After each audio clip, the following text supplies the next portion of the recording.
దైవజనుడు reverend doctor Jashuva Gummalla గారి దైవ సందేశం విని వారి ప్రార్థనలతో ఏకీభవించి స్వస్థత మరియు ఆశీర్వాదాలు పొందండి.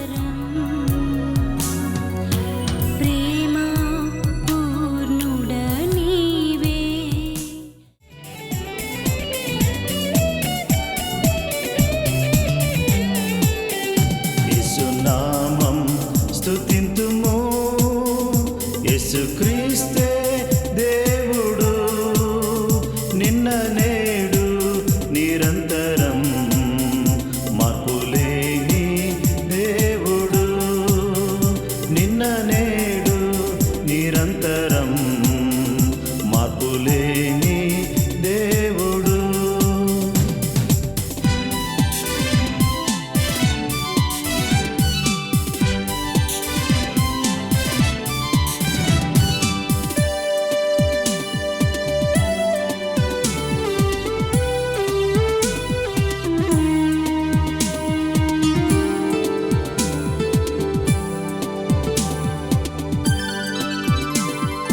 యేసే పాపుల కొరకు రక్తము చిందించెన్, యేసే పాపుల కొరకు రక్తము చిందించెన్.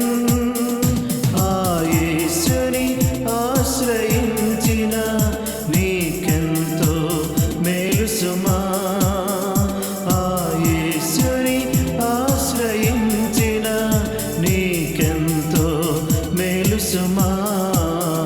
యేసునామం స్తుతింతుము, యేసుక్రీస్తే దేవుడు, నిన్న నేడు నిరంతరం మార్పులేని దేవుడు, నిన్న నేడు నిరంతరం మార్పులేని దేవుడు.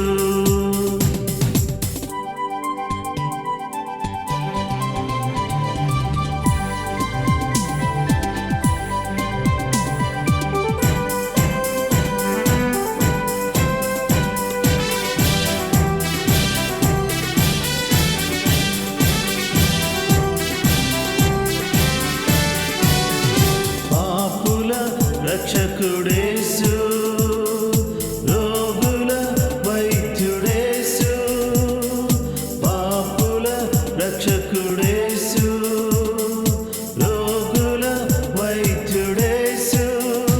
ఆ యేసే ప్రతి సమస్యకు జవాబు ఇచ్చును, ఆ యేసే ప్రతి సమస్యకు జవాబు ఇచ్చును. యేసునామం స్తుతింతుము, యేసుక్రీస్తే దేవుడు, నిన్న నేడు నిరంతరం మార్పులేని దేవుడు, నిన్న నేడు నిరంతరం మార్పులేని దేవుడు.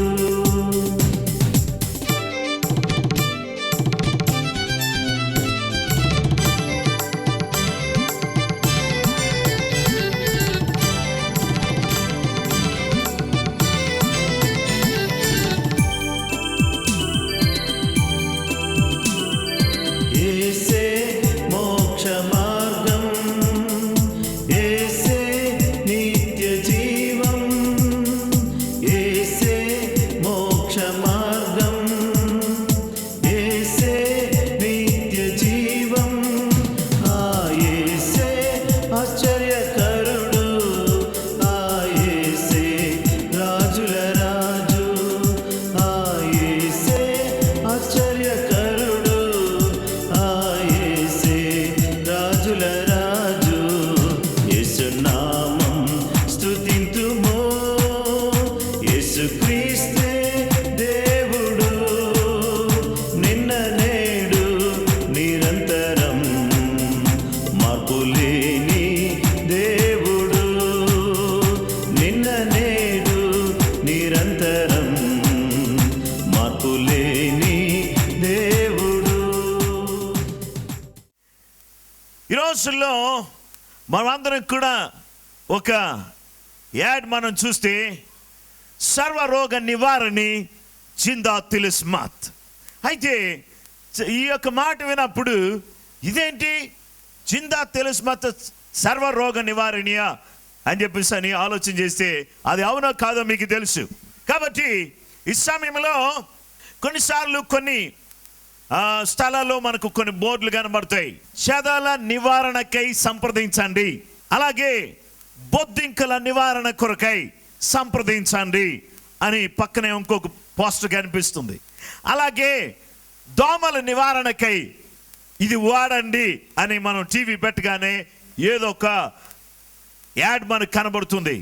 అయితే దేవుని బిడ్డలారా, మన ధ్యానాంశం నివారణ.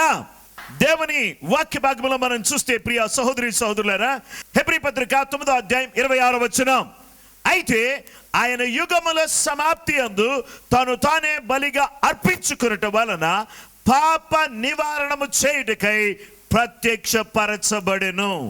పాప నివారణ చేయుటకై యేసుక్రీస్తు ప్రభువారు ఏం చేశారంటే ఆయన ప్రత్యక్షమయ్యాడని దేవుని యొక్క వాక్యము మనకు తెలియజేస్తుంది. దయచేసి గమనించండి. ఈ యొక్క సంఖ్యాకాండము 15వ అధ్యాయము 27 నుండి 28 వరకు మనం చూస్తే, ఒకడు పొరపాటున పాపము చేసిన ఎడల వారు పాప పరిహారార్థ బలిగా ఏడాది ఆడు మేక పిల్లను తీసుకుని రావలెను. పొరపాటున యెహోవా సన్నిధిని దానిని చేసిన గనుక తెలియకే పాపము చేసిన వాని నిమిత్తము యాజకుడు ప్రాయశ్చిత్తము చేయును. వాని నిమిత్తము ప్రాయశ్చిత్తము చేయటం వలన వాడు క్షమాపణ నొందును.